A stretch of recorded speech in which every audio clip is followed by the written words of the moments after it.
All right, so now we're going to balance a decomposition reaction, which is a reaction in which a substance breaks down. In this case, we're starting with ammonium nitrate, which is a compound with two polyatomic ions in it, ammonium and nitrate. And in this case, they do actually break down. This is a decomposition of the polyatomic ions into nitrogen and oxygen and water.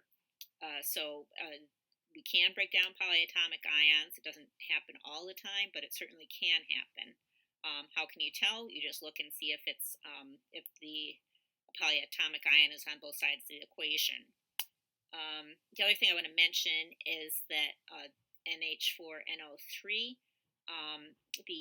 because it's two different polyatomic ions, the nitrogens are written separately. So there's two nitrogens within this compound. And I also want to mention that this is a highly exothermic reaction. In fact, ammonium nitrate is an explosive, so that's why energy is written here. We wouldn't have to write energy, but in this case, it's indicated.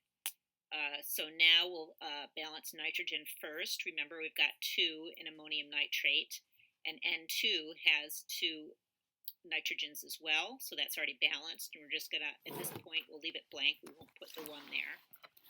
It's just assumed. And then we're going to balance hydrogen next. So there's 4 hydrogens on the ammonium nitrate on the reactant side.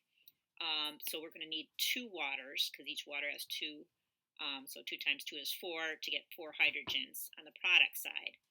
Now oxygen's a little bit trickier because oxygen occurs in 2 different products, in water and in oxygen. So we've got 3 on the reactant side, 3 oxygens. And on the product side, right now, if we have 1 oxygen and 2 waters, there's going to be 2 oxygen and water and 2 in O2. So that would be 4 total. That's more than we actually have.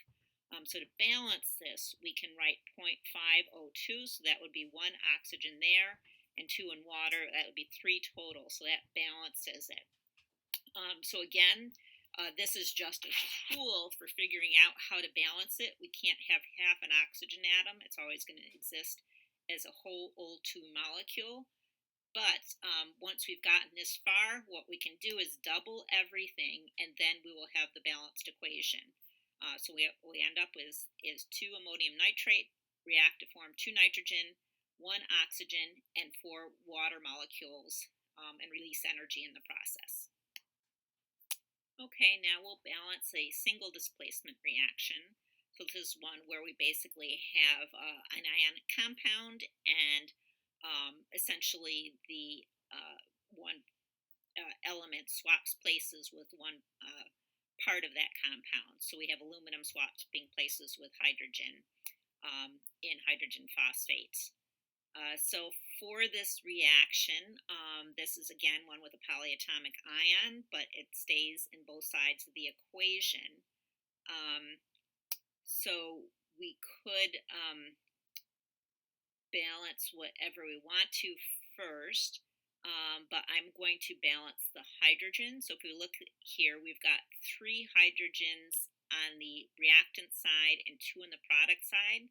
So this is one of these cases we're going to have to multiply 1 by 3 and 1 by 2. So in other words, we're going to have to multiply the H2 times 3 and the H3PO4 times 2. And so that would balance out the hydrogens. Now let's take a look at everything else. So first of all, phosphate. We now have 2 phosphates since we put a coefficient of 2 in front of it. So that means we're going to need 2 phosphates on the product side. And now we're going to balance aluminum. So we've got 2 on the product side, so that means we're going to need 2 in the reactant side. So we've got 2 aluminum on both sides. 2 times 3 is 6 hydrogens on both sides, and 2 phosphate polyatomic ions on both sides. So that is balanced. Okay, now we'll practice balancing some chemical equations, and I recommend that you look at this when I'm doing these and then also do them on your own. The more you practice, the easier these get. So the first one, we have potassium phosphate. So phosphate is one of those polyatomic ions, and this is one of those cases where the polyatomic ion does not break down. It just swaps places in a displacement reaction to form nickel phosphate. So we'll start by balancing the phosphate, keeping it as a unit. So there's two phosphates in nickel phosphate, so that means we're going to need two potassium phosphates. So now there's two potassiums. 2 times 3 is 6, so we're going to need 6 potassium chlorides. And now we balance. So basically, we need the chlorines balanced next. So we have 6 chlorines in the products. And for nickel chloride, it's Cl2, so we're going to need 3. And then there's 3 nickels in the reactants, and then there's also 3 in the products, so that's balanced. I'm not going to go through and check all these, but I do recommend you do it because it helps you to figure out like how these work better if you can check your work. So the next one is reacting nitrogen and hydrogen to form ammonia. So this is one of those cases where we have 2 hydrogens on one side and 3 on the other.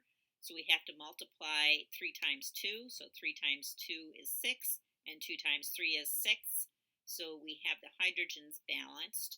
Now we'll take a look at nitrogen. There's 2 NH3 in the products, and then it's N2 in the reactant, so there's 2 nitrogen. So that is now balanced. The next equation is reaction of a glucose, a sugar, to form ethanol, which is an alcohol, and carbon dioxide. So I want you to notice here that the ethanol is C2H5OH. So notice that the H, the second H, is written separately, and this is very common for this is an organic compound. So organic compounds have carbon in them. But the OH group is written separately because it's what biologists call a functional group and organic chemists, and it plays an important role in different types of reactions. So we draw it separately because that bit of information is important.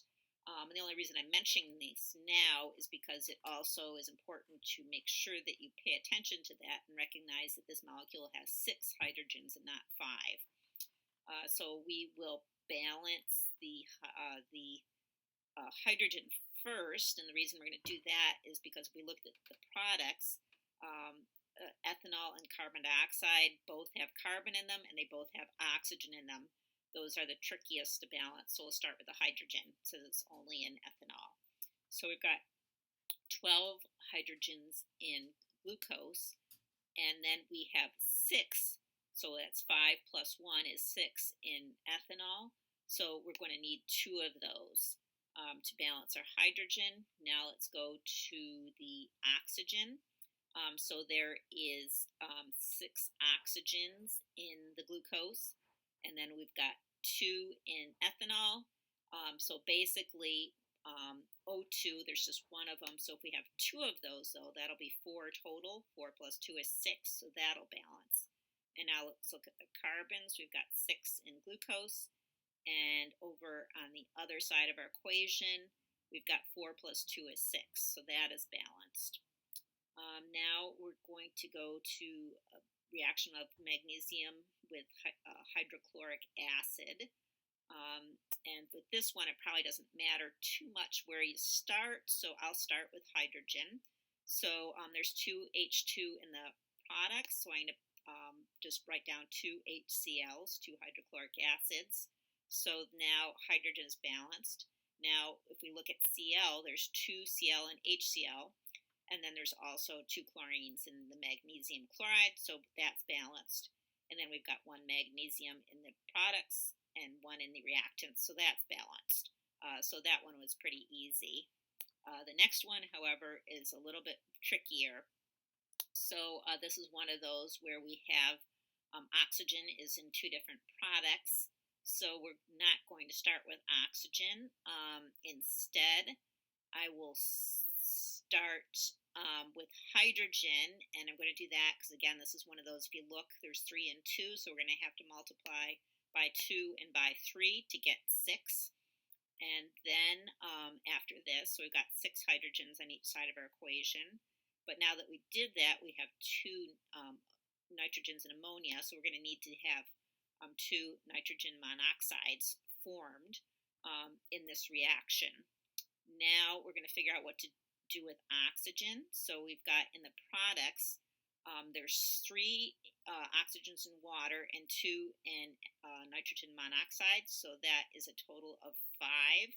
And we have an O2 molecule, so we need 5 oxygens, but basically we're going to need 2.5 oxygen dioxygen molecules to balance this.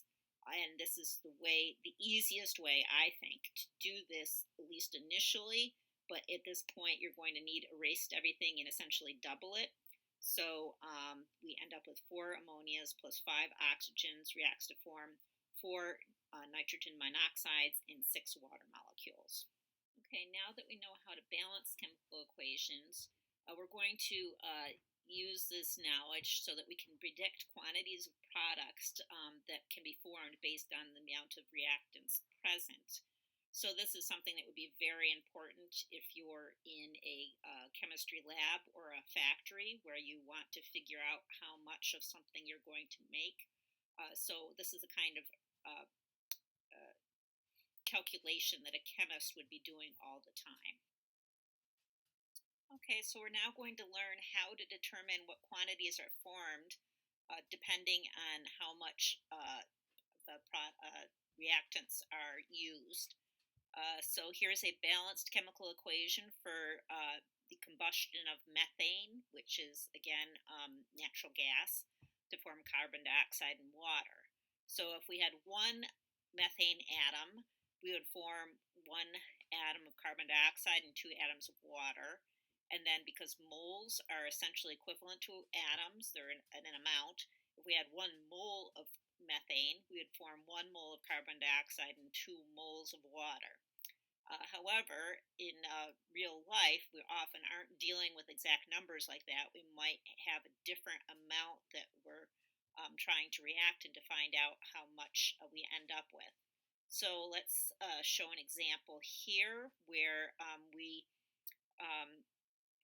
burn 5 moles of methane, and we want to know how much water is produced.